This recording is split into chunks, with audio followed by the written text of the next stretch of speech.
nothing. There's nothing to worry about. Move on with your lives. Your previous lives didn't happen.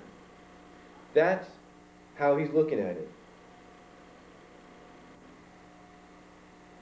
That's how he's looking at it. I mean, he even takes the Lois Lane Clark Kent Superman relationship in the story and destroys it. In this miniseries and destroys it. And pairs Superman off with Wonder Woman.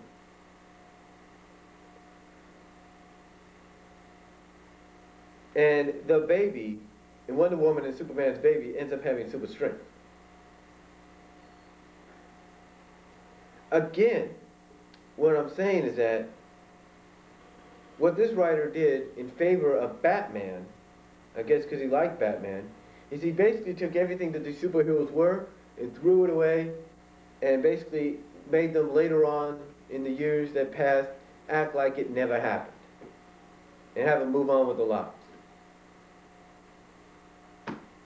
Stupid, huh? Stupid.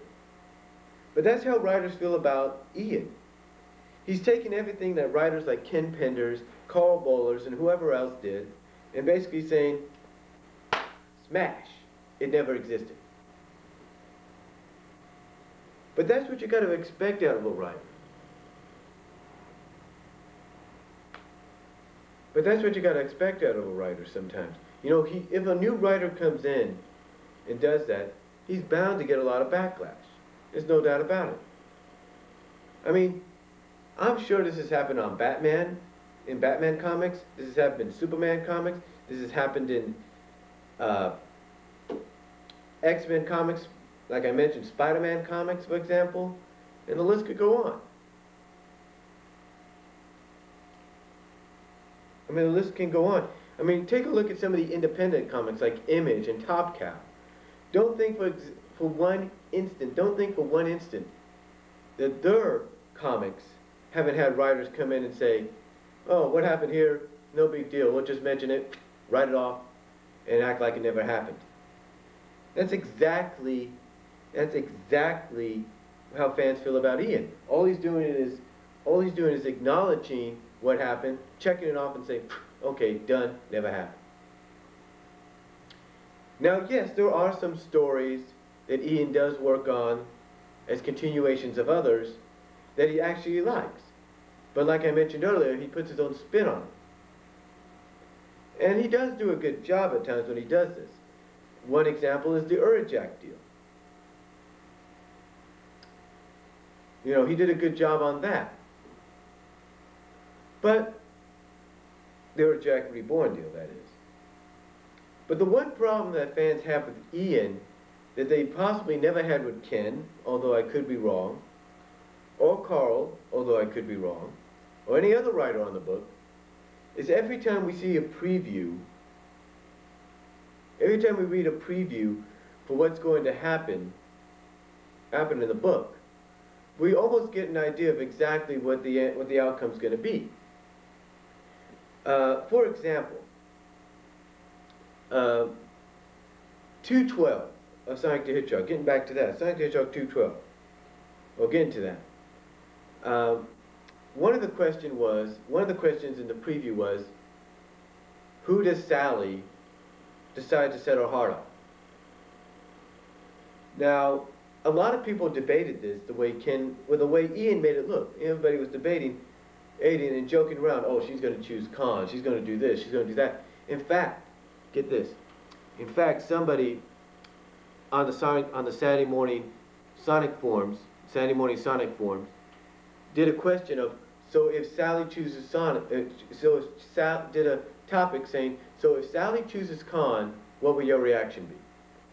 And then one person, the first person that posted a reply on that, put a picture of the Joker on there, going with all the ha-ha sounds, his hands on his head, and all the ha-has in the background, basically saying, if that happens, I'll go insane. But apparently, we all knew what the answer was going to be. And because of that, a whole situation's going around now that people feel as though Ian is just servicing the fans by having Sally choose Sonic.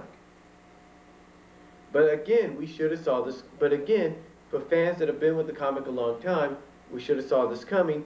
And this is one of the problems that Ian has sometimes. Well, the way the writers look at it, it's one of the problems Ian has. His previews sometimes basically give away what the outcome's going to be. I mean, for example, 209 had the preview of saying a friend, another freedom fighter or friend, has fallen under the influence of the Iron Queen. Who could that be? It's like, it was the no-brainer, it was Nicole. I mean, it's like he gave away the outcome right there in that preview. But, for 1 month, and even in the months that led up to the comic, he did make fans think for a while, what if Nicole does end up being bad for the rest of the series? Or what if she does end up being bad just for the rest of the story arc? It made us think. It made us think. It made us think. And then when we saw 210, it's like, of course, she's going to be free. Because when we saw the preview cover for 210, and the preview, and read the preview for it, you know, some of us, if not a majority of us, probably knew Nicole was going to get freed. We probably knew that already. And we also probably knew she was going to act like a spy. And guess what? We were right. And again, this is the problem that Ian has that fans, you know, have addressed. Saying this is one of the problems that they have with him. The fact that it's not just his, you know, it's the fact that it's not just the fact that he, you know, he ignores, you know, past events and doesn't just ignore, but, well, it does ignore, but acknowledges, but doesn't even, you know, consider these past events ever happening.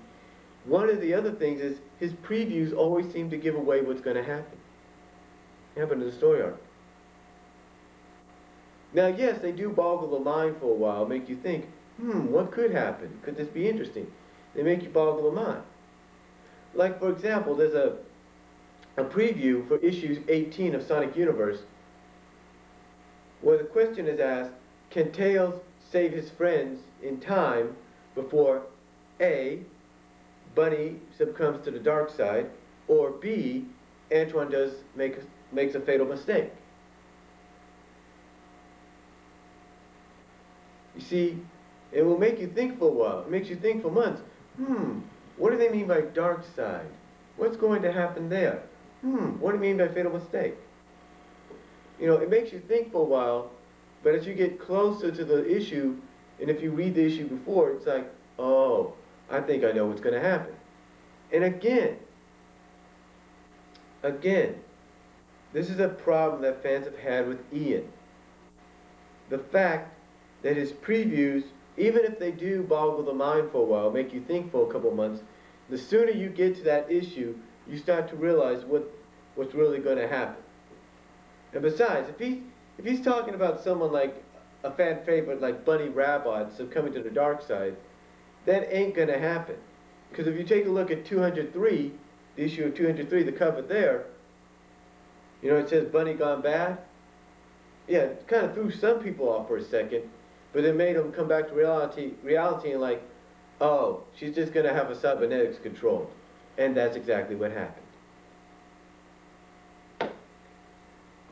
And again, this is one of the problems fans have with Ian. I mean, I'm pretty sure if you were to bring in a writer, I'm pretty sure, and I'm not certain anybody would agree, but I'm pretty sure if you were to bring in a writer from, you know, Marvel or DC, someone that worked on like Superman or X-Men or Batman or Spider-Man, if you were to bring them in to work on the science of your comic book, told them exactly what kind of a book this was and what they expected out of the person, I'm pretty sure that person would say, okay, no problem, but we need to do something about the previews so it doesn't give much away. And you see, that's the advantage Marvel and DC always have. They don't give much away in the previews. Archie Comics, Sonic, or Archie itself, they do. So, or they allow the writers to do. So, you know, there you go. But, you know, that's just my take on why I believe some people, you know, dislike Ian or, you know, have a problem with Ian's writing in the comic book writing. Basically, why people have a problem with Ian's comic book writing. So, you got any comments? Let me know. I'll talk to you later. I thought I'd just get that off my chest.